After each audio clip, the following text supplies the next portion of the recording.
Okay, back at it again. Yes, definitely. We're gonna have to Ah, get our intros. no. First question: how do we do this with our lives? Huh? With our producer. That part. Seriously, shout out to Derica. Welcome to That Part Podcast 305. Why is that thing? I think it's covering our logo, but it's all good. Wait, what thing? And that thing in the middle there. What, you wanted to see the logo here? Nah, the middle part of our logo. You see in the middle? It's cut it. The Oh, screen is. yeah. Because I don't know if I remember seeing that before. There it's we go. that's See, you got the magic touch. Everything you touch turn to gold. All right, sorry y'all. Welcome to That Part Podcast 305. Your beautiful host over there, Janae Tate from High Low News. She's the CEO of South Florida's hyperlocal news. Anything dealing with politics, community, events, anything that's popping in South Florida, she's got it covered, her and her team. Make sure you support it. Make sure you follow them on Instagram. High Low News is how I get my news and stay current with what's happening in the community. So big up to Janae Tate. You know what I mean? Oh, thank you, PK, for that warm welcome. And everybody knows you as the radio icon, the god, uh, on the mic. And we're back at it with another amazing show. Our guest this week Yes. is definitely educating us on something that we all need to know about. So, yeah. Yeah, absolutely. And I'm excited for this next guest because we promised in this series that we would level up and do things that are a little bit broader because we focused on the first series on the local elections and stuff like that, and then this one we were going to focus more on people who are going to be on the ballot for November. So I'm excited that we have someone who is running for that Senate seat. Mhm. And get to understand what a senator is about, and to talk to her about her intentions and stuff like that. So this is really cool. We actually recorded the interview earlier today because she's on the road on the campaign trail and very busy. So we were happy to record it, and we're going to definitely watch it with you. And we're excited to do that. Yeah. So, I guess, do you want to jump right into it? Well, Read her intro, let them know how we want to do it today. I was thinking that maybe you could give them a pitch of real quick, and then I'll do her bio. But if you could give them a pitch on our labor of love doing this and how they can help support us. Okay. So, yeah, guys, as you know, we do this as a labor of love. It is something that is like of service for both of us. It's something that PK and I personally invest our time, resources, and finances into, because we believe that is very important. So for us, if you want to support us, if you want to see this continue to grow and to be sustainable, donating to the podcast via Just Vote period, you're able to do that. We have advertising packages and sponsorship packages and things that you could do to align your brand or your message with our show. And as you guys have seen, we have brought the heat this season and we're only going up from there. And there's still time for you if you want to be able to advertise this season. We have 3 episodes left. And so there's still opportunity Yep. to do that. We actually have a pending sponsor that I have not shared with Papa Keith and Derica yet, but you guys may see that. I'll tell you guys about that off the air. All But right. yeah, there's opportunities, people who are seeing and believing in it. And so you are able to get in on the ground floor with that. So, a little bit of housekeeping before we get into, Thank. the product that is That Part Podcast. That's right. And I will add that, listen, if you ain't got it right now, you're tied up, whatever the situation is, just even sharing what we're doing right now Mhm. is a part of the love that you show us and giving back to us. So if you're on right now, please share with someone else. Please invite 5 more people. Send them the link and tell them, you don't have to tell them nothing. Just send them the link and it'll pop up, and and hopefully they'll join us. All right. So if you get each one of you send it to 5 people that are in this room right now, 5 people that need to get certain messages to, or think that this would be important to them. Please do that for us right now.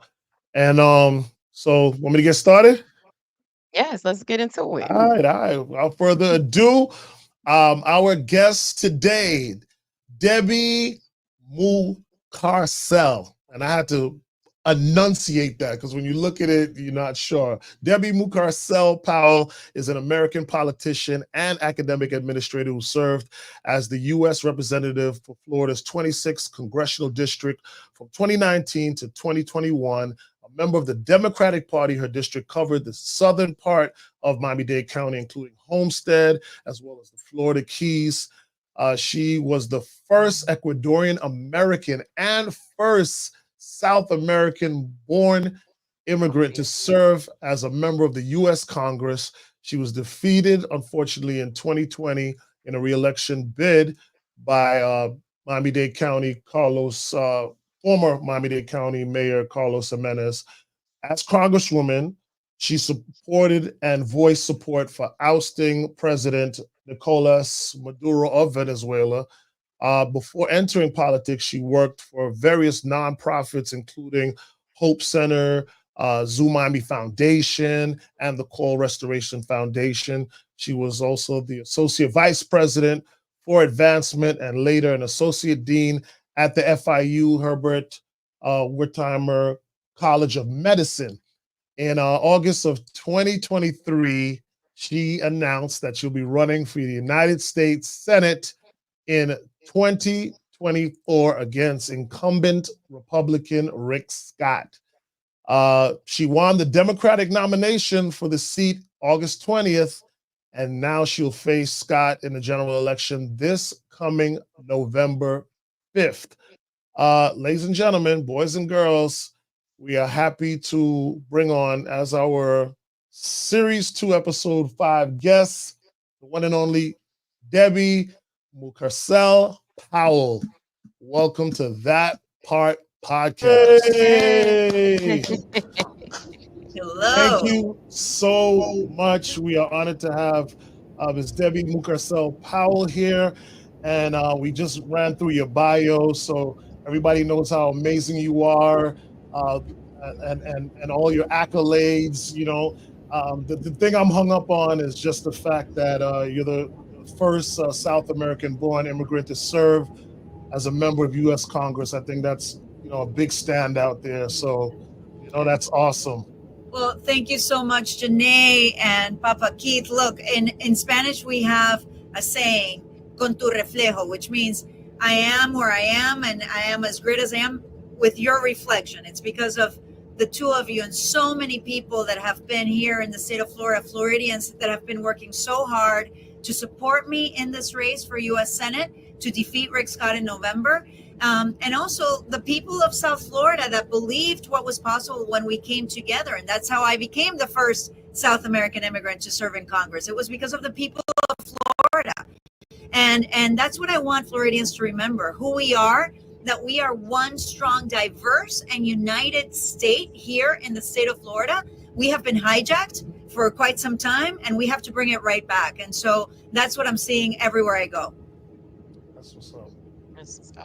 And I'll jump into our first question. Well, you actually answered one of them with like the importance of, the history that you made as being the first South American elected to Congress. So my next question is, what initially motivated you to run for Senate? And also, too, we like to teach people here on That Part Podcast and High Low News and Just Vote, period, about the civic process and government. So for those who may not know, can you also slip in there the roles and duties of a senator? Absolutely, Janae. And look, I lost my father to gun violence when I was 24 years old. And it was a moment that really changed my life. And it's the work that I've been doing for quite some time, I think, has been led by my fight for safety, for justice, And it's a pain that I share with too many families across our state, in Orlando, after that Pulse shooting, and Marjorie Stoneman Douglas, but also everyday community violence that we have been experiencing in our state. And so for the past 2 years, I was working with Giffords, with Gabby Giffords, traveling the state, traveling the country to reduce gun violence. And that's where I met so many people that have been struggling. People here in the state of Florida can't afford to live here. We have an affordability crisis. We have a housing crisis. We have our teachers are being paid at the 50th percentile. So the last in compared to all of the other states in the country. We have extreme politicians that have been trying to tell teachers what they can or cannot teach. And so as I was traveling and people were talking to me, it was very clear to me that I was getting another call to serve. And I decided to run. And, we have in Rick Scott, a senator who's been in government for 14 years, Janae, and he's done absolutely nothing. Actually, he's done worse than nothing. He's making it much more difficult for the people of Florida to be able to live in our state. He proposed a plan in the Senate just 2 years ago that would eliminate Medicare and Social Security. He wants to actually raise taxes on middle-class families. He has voted against any sort of bipartisan bill that would bring funding to our state for good-paying jobs, for climate resiliency, for manufacturing. I mean, he has become so extreme that he is not representing who we are in the state of Florida. And the Senate is extremely important. And thank you for asking me that question. A lot of people get confused. And what I want people to understand is that every election matters, whether you are voting for your local elected representatives, your statewide elected representatives, or your federal representatives. Every single election is incredibly important. Congress has the power of the purse. That's the House of Representatives and the United States Senate. And so we are in charge of funding all the federal agencies like FEMA, for example, the Department of Education, the Department of Defense. We are in charge of making sure that the government is running properly with funding those agencies. Rick Scott voted against funding FEMA. And now we're seeing the devastation that Hurricane Helene and Milton have left behind. He's extremely irresponsible because he's using that seat really for his own self-gain, for his own self-enrichment. And it shouldn't be that way. But another very, very important part of the Senate is confirming judicial nominees. Right now, we are experiencing one of the most extreme bans on abortion in our state, a 6-week ban where most women don't know that they're pregnant. And it's an extreme ban that puts the lives of many women at risk. We know that we are now seeing higher rates of maternal mortality, and it disproportionately affects Black women, Latina women, women of color. And it's because they don't have access to this critical healthcare that's so central for a woman. Rick Scott supports a 6-week ban. But this all started when the Supreme Court overturned Roe v. Wade. And this happened because under Donald Trump, the Senate confirmed 2 extremely conservative justices that overturned Roe v. Wade. And so you hear people saying, leave it to the states, leave it to the states. Well, this is what's happening. This is the result of that. The state of Florida now enacted an extreme and dangerous ban where a woman really shouldn't be told by the government, especially not by creepy politicians like Rick Scott, what they can or cannot do with their body. And so that's why also the Senate is so important. And look, we know that we have a great opportunity to elect the first woman president, Vice President Kamala Harris, who has done a lot to help this country.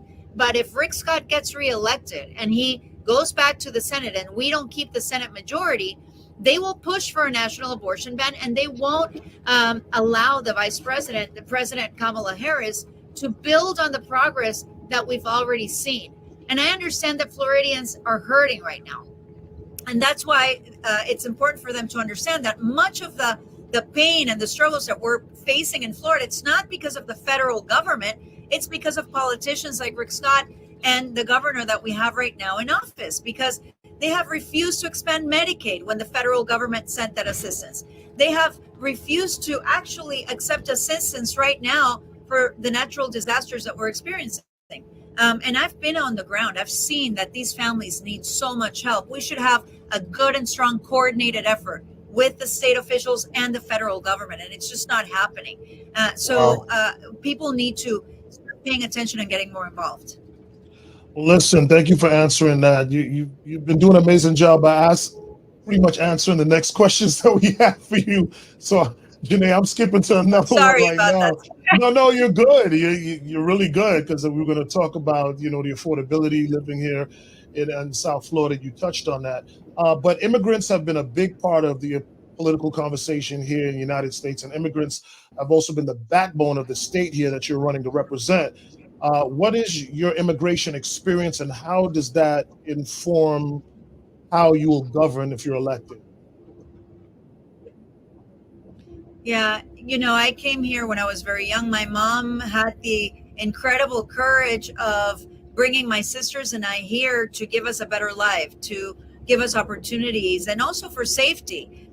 My family grew up under a military dictatorship in Ecuador, and believe me when I tell you, we know what it looks like to lose your freedom from one day to the next. And because of those opportunities in this country, I am where I am today. I started working at a minimum wage job, and I've worked my entire life to make sure that I protect those opportunities for my children, for our communities, but also to give back, right? I think that's part of the reason why I have this call for service, because I feel so grateful of where I've been able to get because of the United States of America. Only in this country can someone like myself be elected to serve in Congress, and now be the United States candidate nominee in the state of Florida, one of the largest states that we have here in this country. And unfortunately, I am seeing the extreme right wing of this party that many people don't even recognize, that are criminalizing and vilifying immigrants. And our state, particularly immigrants, are the backbone to the economy in our state. We have Haitian Americans who are business leaders, entrepreneurs, who are nurses and doctors, who have really built our communities. We have Cuban Americans, Venezuelan Americans, Colombian Americans. Miami-Dade County is extremely diverse. We have Caribbean Americans. And we have all figured it out, right? We respect one another. We are one community, building and working for the future of South Florida and also for our families.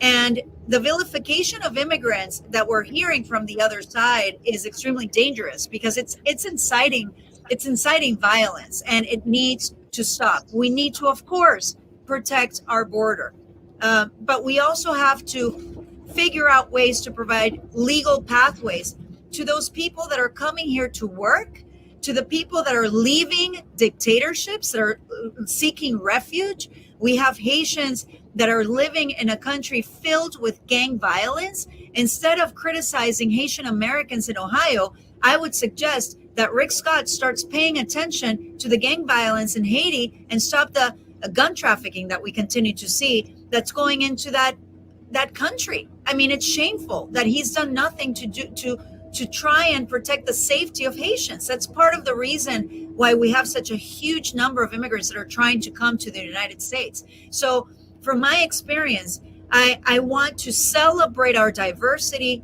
protect the safety of our communities, of course, but at the same time, provide opportunities for immigrants that want to come here legally to work and to contribute. And that's where it starts. Thank you. Thank you. I want to back it up to the role of economics in your plan if elected to Senate.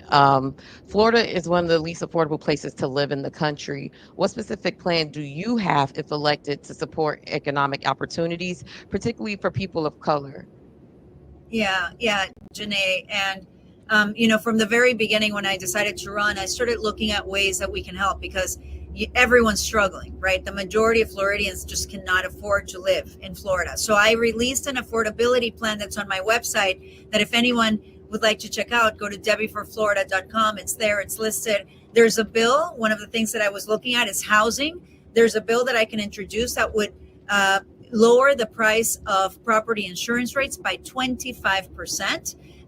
There's also opportunities for us to bring really good paying jobs. People need to get paid a fair wage. That's the only way that you can start building wealth, so that people get fair wages, they have the opportunity to buy their first home. That's becoming almost impossible. And I want people to be able to have that wealth that can be built generation upon generation. It's only going to happen if they can have a good quality education, get a good paying job, and have housing that's available for them. It's the way that we've seen in the United States people have been able to accumulate wealth, and that's what we need to bring back. There's a bill that actually controls hedge funds from buying all these properties across the state and then reselling them. That's why it's becoming harder and harder for first time home buyers. We can bring solar manufacturing to the state of Florida, and it's a great economic opportunity for our state. We should be manufacturing solar panels, for example.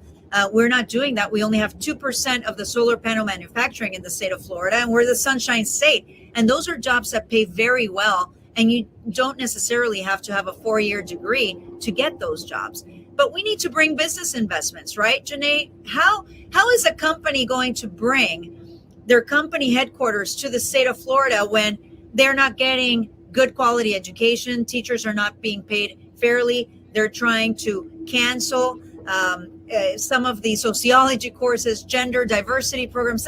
That's only happening here. We shouldn't allow that. That's why companies don't want to come down to our state. We need to provide a free market economy that will bring investments, that will bring competition, and that can support minority-owned businesses and entrepreneurs. When I was in Congress, I made sure that we provided financing for community banks. They're the ones that can actually provide that financing much quicker to minority-owned businesses, people that want to start their own businesses.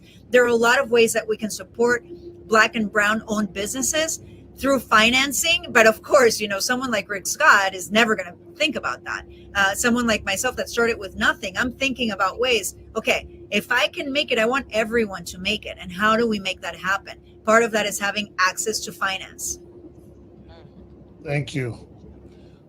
You've been active in the gun violence advocacy space, like we discussed earlier, and we already understand how it affected you and the kind of works that you've done. But as we know, this also affects, Black and Brown communities at a greater level than others. What can we do to make sure we get the proper support in those neighborhoods that are dealing with gun violence almost on a daily basis? How can we, or how can you, if elected, be able to support some programs, even some programs that we're involved with, like People Matter Fest, that have been effective with the 24-hour ceasefire? How would we be able to have you support these type of programs? So one of the things that we did is we worked with the administration as they were trying to pass a bipartisan bill to bring funding for community violence prevention programs. And we were really happy to see that bill passed. And one of our local organizations, the Circle of Brotherhood, was able to receive $2 million in funding. And Gabby Giffords and myself, when we were working together, we actually went to visit that organization to see the work that they were doing.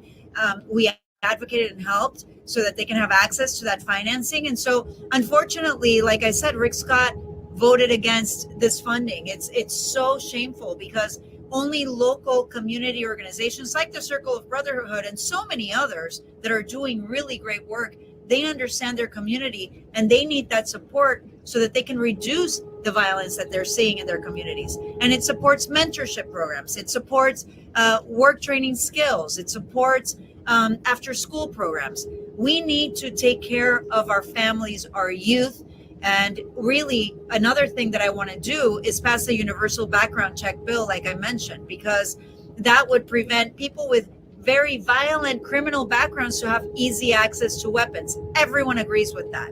Respecting responsible gun ownership, but at the same time, making sure that we don't allow people that want to hurt others to have that easy access to weapons. Thank you. And just switching gears a little bit, Congresswoman Debbie, we know there are hot button issues with the amendments for Florida that's going to be on the ballot in November. And you touched on your stance on abortion rights. Can you talk to us about where you stand on the legalization of recreational marijuana?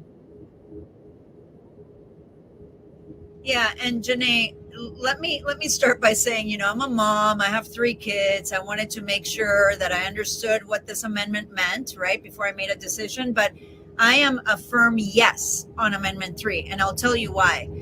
First of all, when I was in Congress, I supported decriminalizing marijuana because people should not be incarcerated for using marijuana. And it, of course, disproportionately affects Black and brown people, right? We know that the data is there. So we need to decriminalize the use of marijuana. And this is for 21 and over. Kids right now, our youth in the state of Florida can get marijuana anywhere right now through their phones, through Snapchat. And it's not safe because sometimes marijuana is laced with other chemicals that have caused kids to end up in the emergency room. It's really dangerous. And so I think it's important to legalize the use for adult use 21 and over so that we can regulate it, so that we can ensure that our teens don't have easy access to that. And also it'll bring significant investments for education, investments for mental health programs. And I would advocate investments for substance abuse. Look, there are people that are absolutely dependent on alcohol, on marijuana, on other substances, and we need to provide programs that actually support people that want to recover and don't want to use. And there's a way that we can do that by bringing that funding. Right now, we don't have any great programs doing that in the state of Florida. So I'm a yes on Amendment 3, and I hope that everyone supports Amendment 4 and Amendment 3. A yes on both. Thank you for answering that. We just have 2 more questions for you. I had a follow up to that. Sorry, BK. It's more Okay. so around the criminalization that marijuana sellers have faced, especially Black and brown people. And so with the decriminalization of recreational marijuana, that presents an opportunity for people of color to be able to have a clear path, or to have like their records expunged, or not have that on their record. Would you, if elected to the Senate, be in support of legislation that will allow returning citizens to have that wipe from their record, because they were criminalized for selling marijuana? Then as a state, if we legalize it, it's like they won't be able to benefit from it. So what is your stance on that, and supporting legislation that will allow people to have a clean slate? So the problem with that piece of legislation, because I would support it, but here's the problem. At the federal level, the use of recreational marijuana has not been passed. So we need to first make sure that we can legalize it at the federal level so that we can take a look at that legislation that you're mentioning, because it just wouldn't pass right now because we don't have the legal use at the federal level as a law. And I think that we need to start there. And I do think that Vice President Kamala Harris has proposed doing that, which I would completely support that. Thank you. What would you say to those who feel disconnected from the political process and think their votes doesn't matter? That's a fight that we fight constantly with Just Vote Period, trying to get mostly our younger folks who are going to watch this engaged. What would you say to them? Well, the first thing that I would say is I understand why you would feel that way, right? I mean, I know that it seems like we keep asking you to vote. We keep asking you to be engaged and nothing changes. But that's the problem. So many people have decided that, I'm going to skip this election. And that's why the situation for Florida is getting harder and harder. And people need to remember that they have the power. They have the power to make a change on the direction of our state. They have the power to make our communities a better place to live. They have the power to demand more from their elected officials. This is a democracy. This is a government for the people, by the people. And people have forgotten that. I mean, and that's the conversation I have everywhere. And just imagine if all of our young voters, 18 and over, remembered and realized that they can actually change the entire course of this nation. I mean, I have met incredible young people out there that for them, gun violence is a top issue. Well, then vote for the candidates, come out and vote for the candidates that's going to take action on that. Or climate is a top issue. Or making sure that they get good paying jobs and a good future, economy, wealth. That's a top issue. I hear you. Believe me, I have a 24-year-old, a 19-year-old, and a 16-year-old, and I know what people are thinking, what dreams they have, what they want to be able to achieve, and it just gets harder and harder. Well, take back the power, take back control of the future of this country, and you can do that with your vote. If everyone remembers that power and you come out and vote, you can actually change. You can make me win. I could become the first woman senator representing the state of Florida as a Democrat. Wow. That would be history making right there.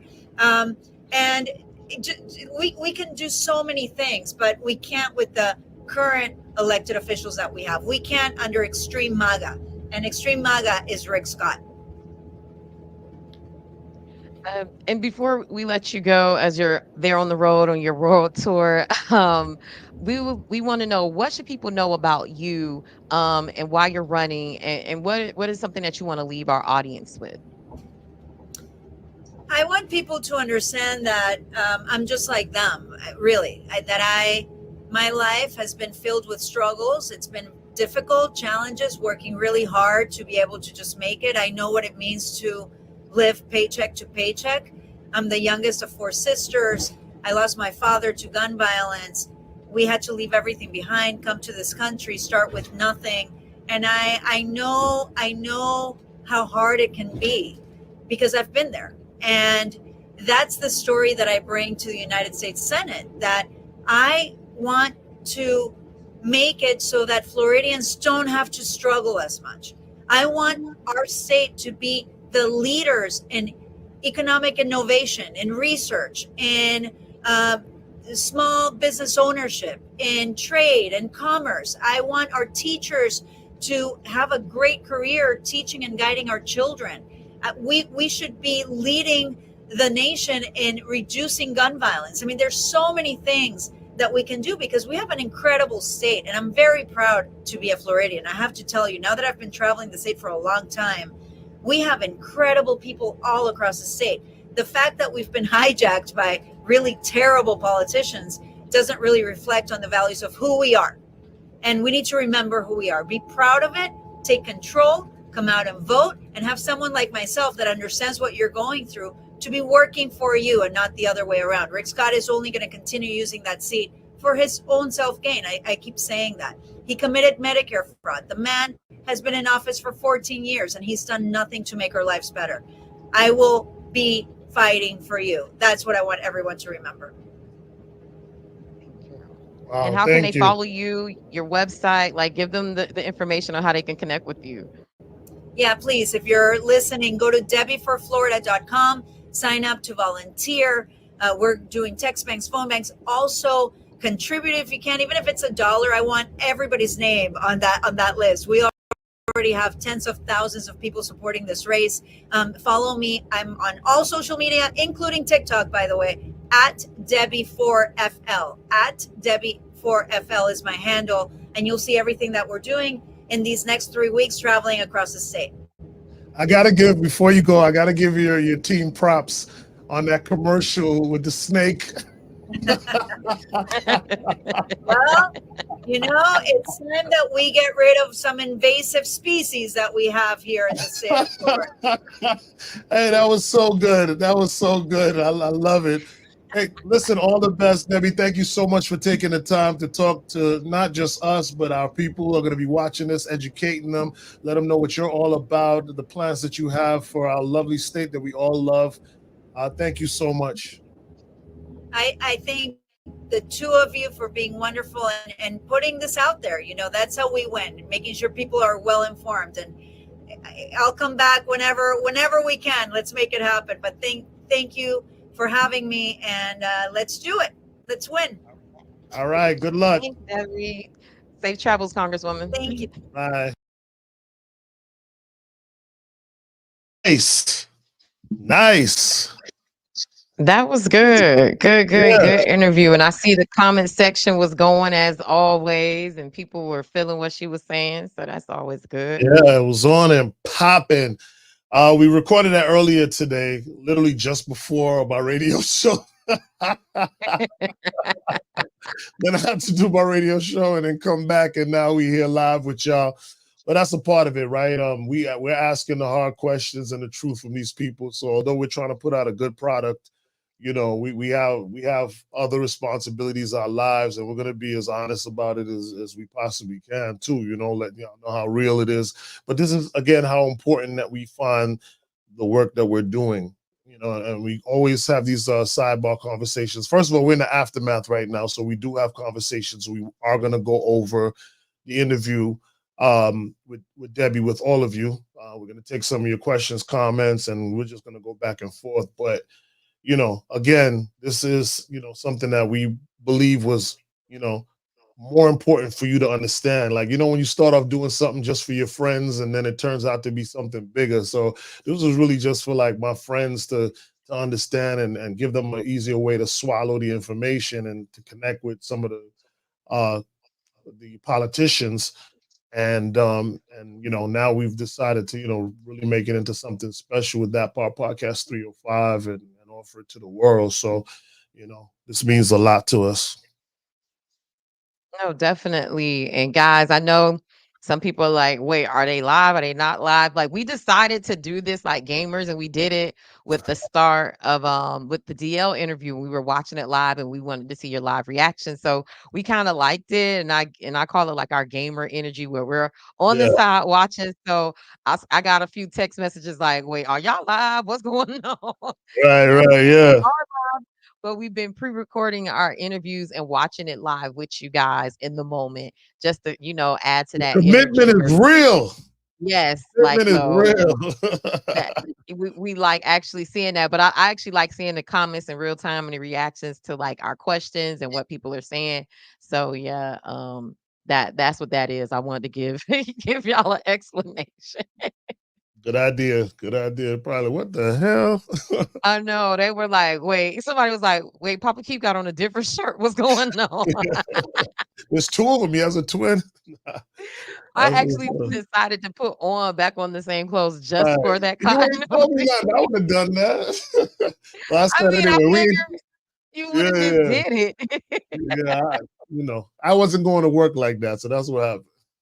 Gotcha, Yeah, gotcha. Oh, look, other people they see they was wondering. I'm glad I explained it because yeah, when yeah. when I got the second text from my friend, I said, "Wait." First, I thought it was just that one friend who didn't get it. Then when I got some Uh, other text, I said, "Maybe we should explain to them yeah, what we're yeah. doing with it and the format of the show." But Absolutely. yeah, but we watching it live with y'all. That's all that was. And shout out to Debbie for for taking the time to do this. Definitely. Um, we reach out to certain politicians, and they're very busy. She's extremely busy. She has to cover the whole of Florida, right? Yeah. Yeah, from top to bottom, and you know how long Florida is. So, the fact that she took the time to do this, we have a big appreciation for that. Her and her teammate, made it happen. Um, shout out to Mike Ellen. He said he was confused too. I'm actually gonna be at an event that they're hosting. I think it's this weekend. I'm gonna put it up, but so I appreciate them coming through, and we're gonna do a get out and rock the vote rally down in the Mhm. Southwest. Any excuse I get to go to South West Miami down south is a good excuse for me. So I'm excited to engage and go down there and make some stuff happen. With Yeah, the them. South got something to say, and as speaking of the South, I see Romania Dukes, our good friend, Right? South Dade, uh, resident icon down there. She hopped into the comment section. Yeah. So hey, and shout out to everybody who's been rocking with us every week. I see our family and friends in here every week and dedicated to us, and that's no small feat. So if y'all like, please like and subscribe, but also to everybody, just hit the like button on YouTube. That helps us with the algorithm for future watching. Something I wanted to comment on about the interview. Uh, Um, and this is not even like an indictment on Debbie because I thought she was great and I think she does better than a lot of politicians. But I feel like they do a lot of like talking points and stuff like that and not and I want to hear more about like what your plan is and not what your opponent is not doing. And I right. do understand that's a strategy. And I do think we need to understand like how if you're for or against a certain candidate, just for the sake of this interview, if you're pro Democrat and you want to vote Debbie in, understanding the issues that Rick Scott has done, you know, is very important. But I also too want to know your specific plan, which is why I followed up with my question about marijuana and wanting to Right. know, like, would you support or what does that look like to get a decriminalization for returning citizens and getting their record wiped clean. And so for me, a lot of times I'm listening to hear like, yeah, I know you think your opponent is a piece of shit or you don't feel like they're worthy of the job, but I really want to know what you have planned. And so, like I said, Debbie actually is a lot better than that, than a lot of candidates that we have not I won't say we have interviewed, that I've interviewed, especially on the national stage. But that's just something that I noticed, and I also too wanted to know more. I think I went back to like her plan too about like economics and like specifically what does she want to do to Right. like improve the economics in the state and specifically for Black people as well. Yes, I agree with you on that. And it's so funny. I was listening to the Charlemagne interview that he did yesterday That's what with made me think Vice of that. President Kamala Harris, and that was one of the questions. Is like, why can't you just talk, like regular, so to speak, And our good friend Mike Gillen chiming in. That's the problem with Dems. We have to do a better job of explaining our plan and how it'll benefit people exactly. So even another politician is agreeing to that very same thing. And I felt also on top of that, and again, she has been one of the better ones in my estimation as well to interview. And the fact that you asked some really good questions, well, we both did, and she did answer them. She didn't shake off any questions, but I felt like she was mentioning Rick Scott's name too much.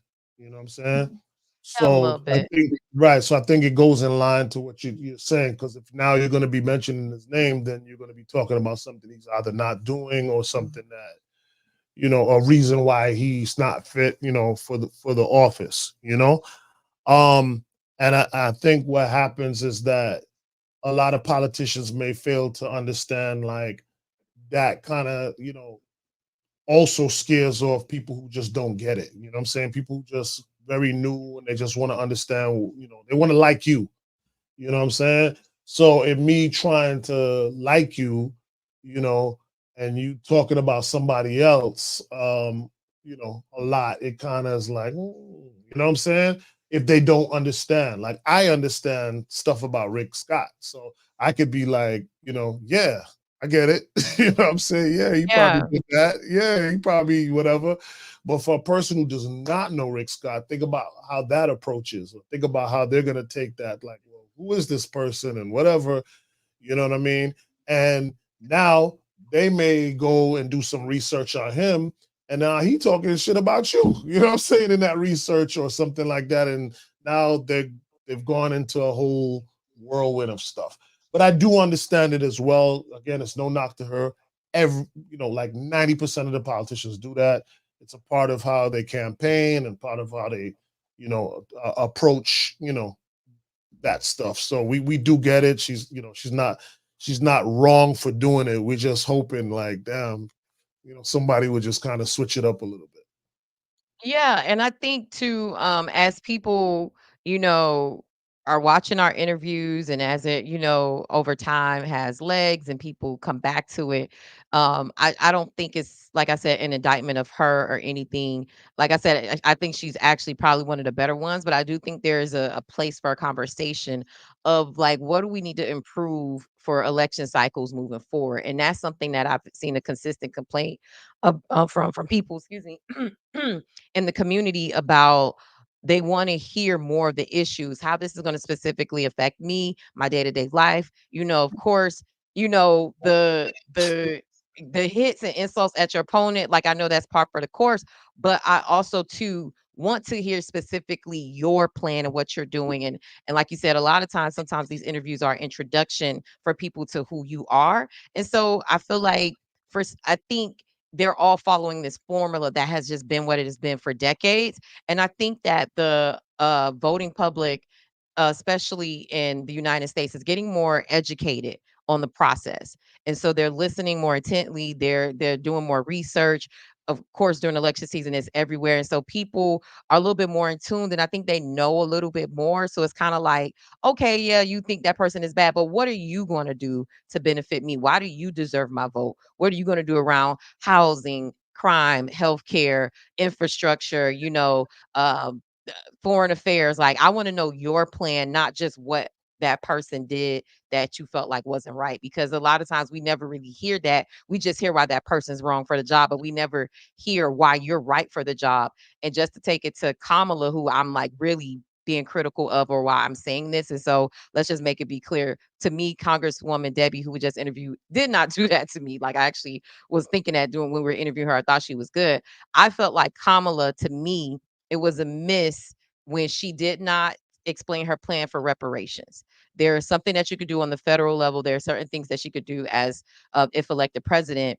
And she had an opportunity to explain that, and that was an issue that is specific to the black voters who are going to be key in this race.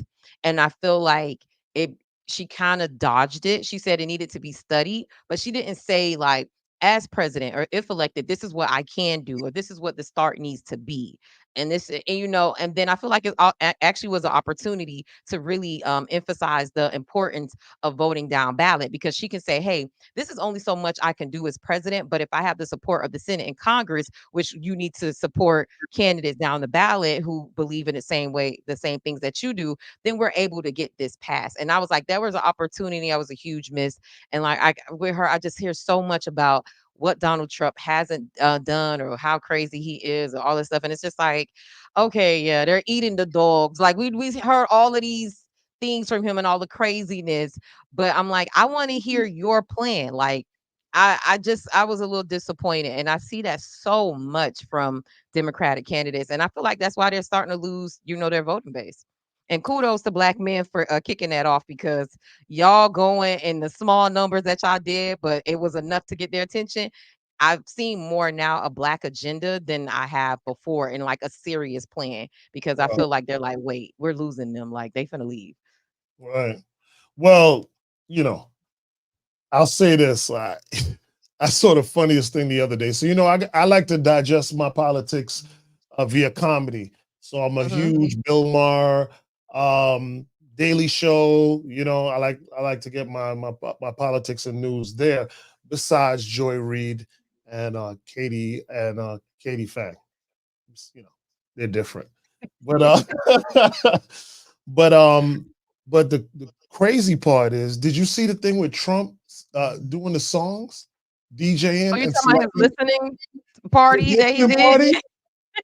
He had a town hall, and I almost call him a Negro. And this dude, is playing Ave Maria and playing music and not answering no questions. What is amazing to me, right? So after what you said of what Kamala could do better, and I agree with you, but what's amazing to me is that this man could do literally anything he wants.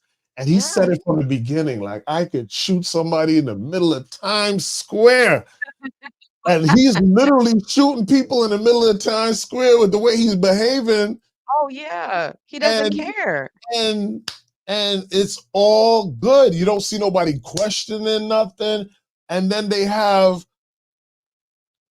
Vice President Kamala under the microscope. Like, she got to say and do everything in the perfect way in history. And it's just so, like, crazy to me. Like, yo, I know everybody's seeing this. I know everybody, like, but why is it not a thing? Why is it not a thing? Like, especially, again, like, over the years, Black women have had to carry so much load. They fought everybody's fight and never got a chance to fight their own fight. It's only since the last couple of years we starting to see a little something. You know what I'm saying? But they fought for us, with us. They fought for women's rights, which benefited mainly white women. It was like so many different things that the Black woman has fought for. And here, the one opportunity to to have this opportunity to lead the free world, right? And being so scrutinized, you know what I mean? Where the guy on the other end is just wilding, doing goofy stuff, no accountability. January 6th, you're like, it's whatever. I think there's a couple of things that are true at the same time. Like, I think Trump does not care. He's a businessman. He doesn't come from this world. It's almost like if I've already reached the pinnacle, I've been the president. And I was actually having this conversation last night with my fiance watching Kamala's interview with Charlemagne. And I'm like, we were saying like he doesn't care. So he can do these brazen things that you would never see even a traditional Republican candidate do. Like unless you see this like crazy guy in North Carolina, but but for the most part, the career politicians have a bit of decorum to them, and so he doesn't follow those rules. Also, too, like Faith said in the comments, he's told us, so he's like, I'm going to do this. I also feel like this. He's tapped into something, the emotions of like the middle America white male, working class person who felt like they were being pushed out. So he's like, I could say these things and they can relate to it. So I don't care about what, the traditional thing has been to do. I'm going to say this because my base wants to hear it. And then unfortunately, Kamala's, and it happened with Obama too. She's being scrutinized. If definitely more than the average person, and she's definitely overly qualified for the position. But also too, like I said, I think it's a combination of like the social media culture, the 24-hour news cycle, the internet world that we live in, where people have access to information all the time. And so a lot of questions that we didn't ask previous candidates and politicians before, people are asking those, one, because they didn't see anything change. And so I feel like people fell for the flowery language and didn't fully understand the process when Obama and even Biden ran for office. And now they're like, hold up. We need to know this before we get into another situation again and we see nothing change. So I think a lot of those things are in the gumbo of what's happening with this election.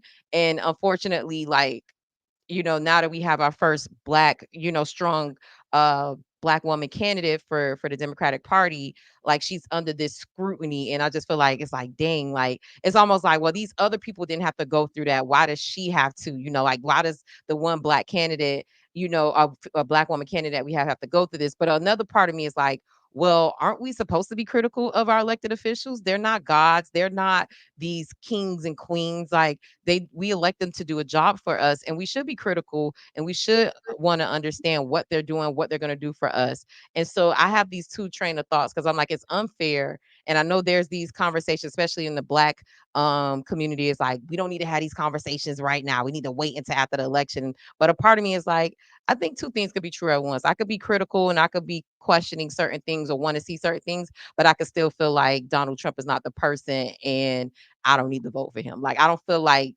doing one deters a vote for Kamala. Like, I don't feel like being critical means I'm not going to vote for her or people aren't going to vote for her. But people are so afraid that that's what that's going to turn into. It's like, if you question her, then people may not vote for her. And I'm like, I like to think that a lot of Americans are smarter than that. Like, I mean, I like to I like to think that.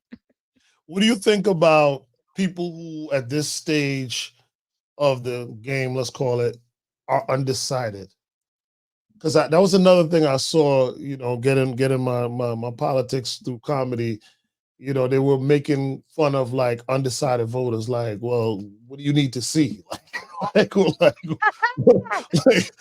do you what don't you get about either situation? You know what I'm saying? So, and I'm just talking about presidential, like what do you feel about undecided voters at this point? Like how do you view them? And you don't have to be nice about Um, well, I wouldn't.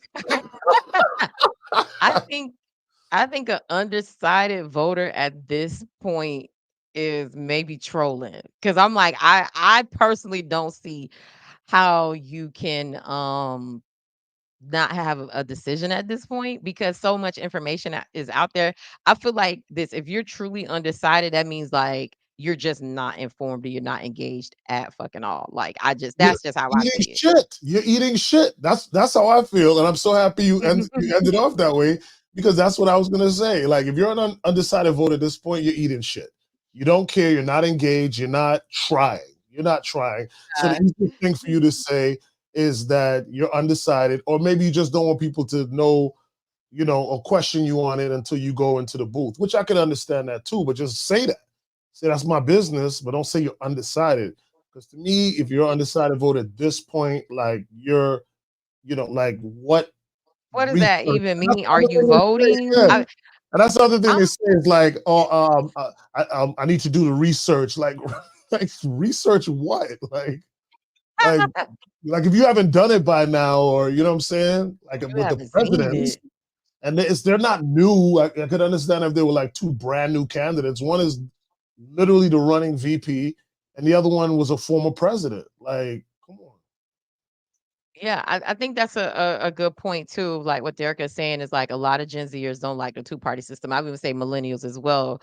And they don't want to vote for either. And so I was going to actually make the point of like undecided voters. I think it's more so people who are apathetic and not going to vote at all. Like that, those are the people that we need to be kind of concerned about because I think a lot of people have just kind of like they're sick of the BS of both of the parties. And like I said, when you don't see real change, tangible change in your life and you're voting and people tell you to come out and they, say you these all these dreams and wishes and hopes and you don't see anything change in your life, you just disengage from the system altogether. And I think that's the bigger thing at play. And honestly, when I hear undecided voter, I hear a person who's undecided on if they're going to vote or not. And I'm a little bit and I'm actually more scared of that than somebody who chooses to vote for a Democrat or Republican because I'm Sit like out. Sit you're out. choosing not to engage at all. And Yeah. when our good friend Senator Dwight Bullard said that the largest voting group in Florida is non-party affiliate, that tells me so much. It's screaming and it's alarming that like just people are just tired of the Republicans and the Democrats bullshit at this point. And so I think that's kind of I think undecided means to me now that I'm thinking about it, I'm like, I feel like it means I don't trust either one of y'all, and neither one of y'all has said enough for me to believe that what my interests are would be come to fruition under your, I leadership. I wouldn't mind if they said that, but like I said, they just keep hanging on to this. I need to do some research. So that's the part that's Mhm. throwing me off. But that's a good point that you're making there. Because I believe that. I don't know if they're waiting for Brewster's Millions. I don't know if you ever seen that movie with Richard Wait, is Pryor. that what Richard Pryor? I've seen it, but I don't know the reference that you're saying. Well, he had to get rid of all of that money. Remember, he had Mhm. Brewster's Millions. He had inherited, like, let's just say $800 million, but he had to spend $80 million in 30 days and account for it. So he was trying to find ways to like throw the money away, but you couldn't like physically throw it away. You had to spend it on things. And one of the easiest way to throw away money is campaigns. So he ran. Oh, for real? So he ran a campaign. You know what I'm saying? And it was called "Don't." I can't remember what it's called, but it was like "Don't vote for me."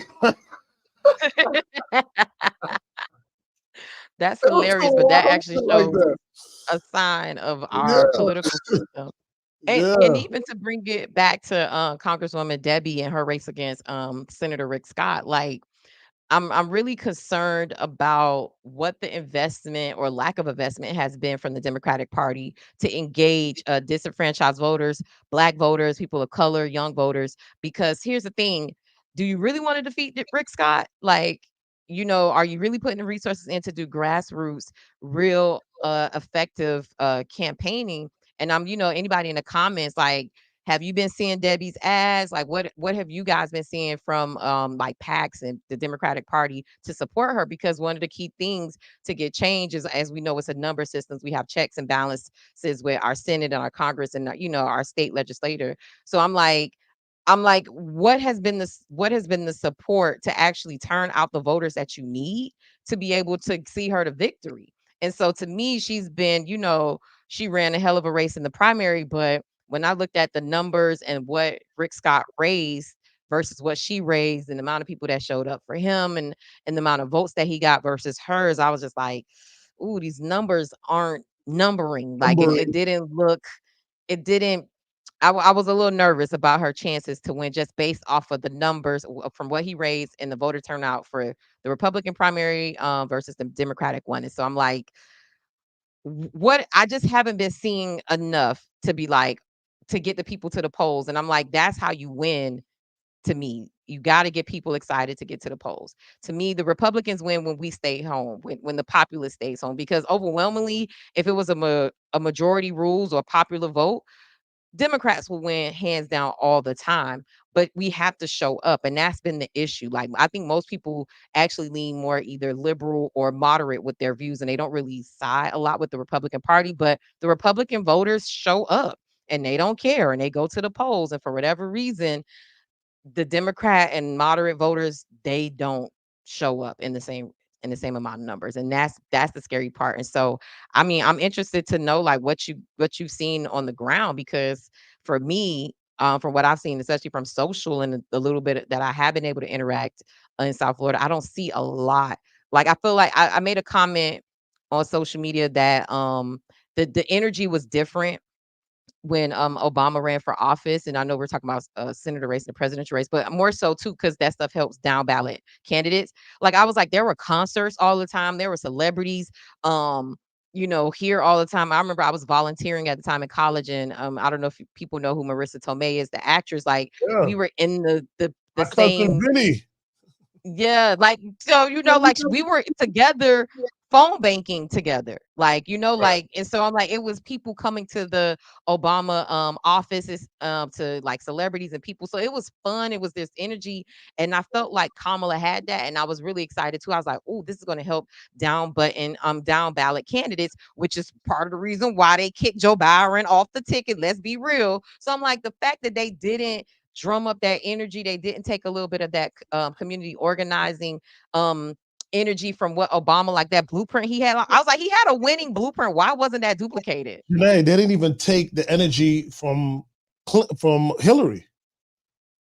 Yeah. They didn't even take the energy from Hillary. When I literally posted something in my story because I was looking through my archives for something and it showed 8 years ago today. 8 years ago today, I was holding up "We Vote" sign with the girl from Blackish. Is that what it's called? That Oh, TV show? Issa? Oh no, I'm thinking No, no. Insecure. Oh wait, Uh, Tracy Ellis Ross or Yara the Shahidi? daughter, the young girl. I was Yara holding, Shahidi? yeah, Yara Shahidi. It was Tim Kaine, right? Because he was running for VP, right? Right? Was that her? I don't even remember her vice presidential. Yeah, Tim Kaine. It was Tim Kaine. I I think the don't guy even from remember him. Virginia or something like that. And Pusha T, and I was there with I all of these. remember that event in Right. Liberty City, right? Yes. And then we went to Wynwood. So But nobody was at that concert. I know, but at least it was something. You know what I'm That's saying? true. There's been nothing here in Florida. Nothing. Nothing. Nothing. I'm talking about driven like that. Like I'm not, there's people in pockets doing things. You got the black man win, you got, Florida Rising, you got a lot of great organizations, but that's what they do, right? I'm talking about coming from the Democratic uh party, like making things happen in Florida. It's almost like they just gave up on Florida. Like nothing has happened down here. And I'm in the business. So it's like I'm in the business and I'm in the voting business. So I would have picked up on that. I would have been at every one of those events. I have not done one. One. That's worse than Clinton. Oh, Way and worse. they You said raised Florida's not $1 billion.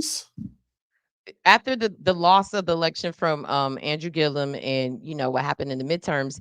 But some Democratic strategists have said they started pulling money out of Florida after Obama's first term, and so I'm just confused on a state this big that has been blue before. I don't understand why. Yeah, I don't. I really don't understand what the reasoning is behind that. and that's what makes me nervous about Debbie's race. And I wish her the best because I do, me speaking in my own individual capacity, I think that she would be the best person for the job. And I like what she stands for, but I really wish there was more support, um, grassroots efforts for her. And here's the thing, I could be wrong. Maybe there's doing things, maybe the polls are showing something different. People in the comments, Pika, I don't know, have y'all like I just don't like I don't see it. Like, There's nothing, Janae. There's here's the thing, nothing. here's the thing, is Congresswoman Debbie holding her own grassroots things? Like, has she had to do it on her own? Because it No, doesn't seem like the party is she's getting supporting. she's getting some help. I've seen Cory Booker. I've seen she's getting help. Her commercials are running like crazy. So she's getting help, right? But that grassroots stuff is just not happening. The support on that level, you know what I'm saying? Like I remember I had the restaurant then. They used to have my food truck out every week, going to neighborhoods and this and that and engaging. It was so much more going on. And it's like it's like dead in the streets right now. Yeah, and that's what And the it is. hype, and And how do you come off? Sorry, Janae. How do you come off no, of that hype that you caught at the DNC, bragging yes. about the $1 million? You had it like you were like this with Obama, like you like the same energy, and then it just went. Boom. I'm telling Like, and you, they raised $1 billion. So I'm like, I think they've been more interested in ads on social media and ads on like TV, because those and streaming apps versus like that grassroots stuff. I don't know. I don't get it, because get out the vote events work because you're actually able to go into a physical community and see and touch people. You're hoping that they see an ad or that it has that impact. I think it's totally different when you go in person and you have an event or you do something to engage groups. And kudos to groups that are in a community doing that work. But imagine if they had, the support or some of that $1 billion behind the efforts they're doing. Hell, just vote, period. Imagine if some of that came, to the I'd to the have this organization man. I would and have what this you could tripod be do. turned out. And so I just here's the thing, the data has shown what you need to do to turn out voters, and the strategy, um for what they've been doing, it just feels dated and old. And it's kind of like, well, do y'all want the people to come out? Like, i'm Right. just so I'm nervous. I ain't gonna lie to you. I'm not, maybe I sound a little pessimistic. I'm just nervous about Florida. I'm just really nervous Yeah. about Florida's voter turnout. And I pray that hopefully their strategy of these video ads and social media ads work, because the lack of, I mean, I think I got an alert that they're doing Swifties for Kamala. They're doing an event in Miami-Dade, bracelet making event. Yeah, but Um that's still, you know what I'm saying? That's still like light work in the sense of like, like what they should really be doing. And then the other part of it, think about it, has Kamala or as Vice President Kamala or potential Vice President, have they even been down in South Florida for the last 6 months? I don't know. See what I'm saying? It's Does like, somebody know in the comments? I felt like she came early on. yes, earlier she had passed through, but I'm just Well, saying the wait, last six since months. she's been VP candidate, has she No, come? no. Since I the mean, not DNC, VP no. presidential candidate. Since the DNC, no. Nope. Unless she on a creep mission. I don't. Yeah, and that's the. But here's the thing about Miami Gardens: they actually vote in high numbers, and that's the thing. Like, people, the data just. Yeah. But that's just one city within the state. I feel like you have to get Broward County, you have to get Duval County, Pinellas and Hillsborough, like all Orange. Orange County. You need all the major markets in Florida.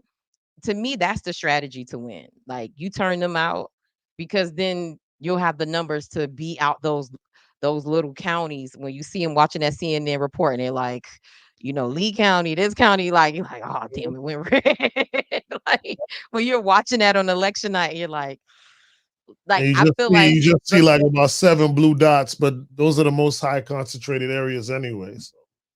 exactly, but here's the thing, when you look at the numbers from, Andrew Gillum and you see that he lost by such a small margin, and somebody was like, had Broward County just turned out, like, let's just say it was 40,000 more voters, it was like a small percentage, but they had like a certain amount of registered voters that didn't show up, and they were like, had they just showed out at a smaller percentage more, he would have won, like, hands down. So that tells me all I need to know about our major markets in Florida. But my conspiracy theory mind tells me that it's a reason why they don't do us like they do us like this. That there's a it almost feels like a intentional effort to not engage Black people down here in Florida and disenfranchised voters or younger voters. Like, it really feels intentional at this point.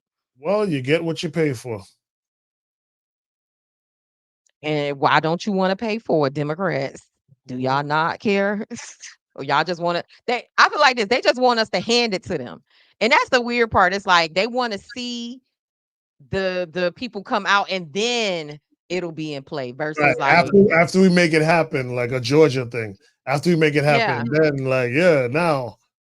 Yeah. Well, listen, who don't hear will feel, and we have no control over that stuff. We're gonna do our part. We're gonna continue to do our part, and we're gonna vote people into office who think the way we do, and we're gonna look for a new generation of leaders who can help turn things around and do what's right. And we're gonna lead by example, and that's what I believe that we're doing. By doing this podcast and stuff like that, trying to get the information to you. Big shout out once again to Debbie for Florida. Go to yes, thank you. debbieforflorida.com. Check out what she has planned for you if you want to support her. You can definitely do it there. And two things I wanted to mention. I'm going to be at an event that she's sponsoring, I guess. It's called Rock the Vote because your vote matters. It's happening. So it is this Sunday, October 20th, from 5 to 8 o'clock. It's at a Royal Palm Estate down south, down 232nd Street, Janae. So I'm way down there. All right, they I got haven't been down there in a long time. right. My girl Queen K gonna be performing out there. They got some performances and stuff for the kids, and I'll be hosting it on behalf of Just Vote. Period. So yeah, I want to encourage y'all to come out. And then another quick reminder: election night. Please join us for the biggest election party happening in town at PS Social. That's right outside of Wynwood. There, we got DJ Tight. We got DJ Fly Guy. They're gonna be DJing, DJ Super Dre. So it's gonna be live, vibesy. We're gonna have food, and regardless of which way it goes, man, we just gonna celebrate the fact that we want democracy. We're gonna celebrate the fact that we put our efforts in, and everybody who's been encouraging people to vote and excited to see what the outcome will be. We want to invite you to come and party with us on election night. We will be watching it on a big screen and several TVs, but we will have some party energy going on there for sure, for sure. And then the next night, we're gonna have our live town hall reaction to the election results. So y'all make sure y'all tune in, bring y'all questions, bring y'all notes. Come on, we're gonna do it like the party line. Come and just talk to us and let us know how you're feeling. And before we get out of here tomorrow, Papa Keith and I are media partners with a community event, a Get Out the Vote event happening at New Birth tomorrow from 6 to 8 p.m. They're talking all about the amendments, breaking them down for people. They're gonna have food trucks, music, and a lot of things out there. They're really trying to get the community to learn more about what's going to be on the ballot. And so, shout out to Kim McCrae and Daniela Pierre from NAACP and all of the partners over there. I actually interviewed them earlier on High Low News. So if you want to check out that interview and learn more about that event, that's happening tomorrow from 6 to 8 p.m. at New Birth Baptist Church.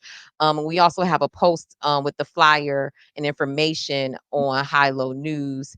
Okay. Shout out, Derica. Pulled it up. Let's take this frame off so the people could see it. But yeah, that's the event that we're talking about that's going to be at New Birth tomorrow. So it's on Hollow News's page if you want more information. So we just had a little bit of housekeeping to take care of, just to let y'all know that we out here in these streets. For real, for real. Janae, thank you so much again. And we got some more recording to do coming up real soon. Yes. We definitely do. Y'all make sure y'all follow us and on all platforms. Make sure you like and subscribe. Uh Definitely that stuff helps us, like I said, in the algorithm to get more viewers, and that helps us to continue to grow our audience and our reach. And so you can also follow me on Hollow News on Instagram and at Janae Tate on Instagram. But make sure you follow Hollow News and go to hollownewsmiami.com and sign up for our email newsletter to get exclusive content. And PK, how can the people follow and connect with you? It's scrolling right below. Check it out, Papa_Keith on Instagram. But even more than that, please follow Just Vote Period on Instagram. Shout out to my Just Vote Period team that's in the room, which also includes Janae. But our advisory board, I saw Robert in there, and shout out to Dwight Bullard, and shout out to Jasmine Rogers. And shout out to our social media team that does a really, really, really, really good job. Yeah, they own it. Shout out to Tammy. We really, really appreciate the work that y'all do to keep us afloat and to keep our audience engaged. And last but definitely not least, our poor little Derica, who's been having to deal with that damn storm up in Tampa, dealing with all kind of nuances, lights on, off, no water, this, that. And she has not dropped the ball. She has kept us, on and popping and running. So really, really appreciate you, Derica. Thank you for the work that you do and for holding it down under that duress. You know what I mean? It really speaks to, your work ethic. Yes, thank you, baby Derica. We appreciate you, and y'all. I hope y'all paid attention to what Debbie said about the storm and the FEMA relief, because that is real. And the who we elect also affect the resources for our response time for natural disasters. Hold up, y'all got Derica slaving like shit. It would be Jay. Oh, that's my best friend Julius, who's being a shady boots. I know. That's been hilarious. No, we do not. Don't. Oh, I'm a good employer. Fake news. Thank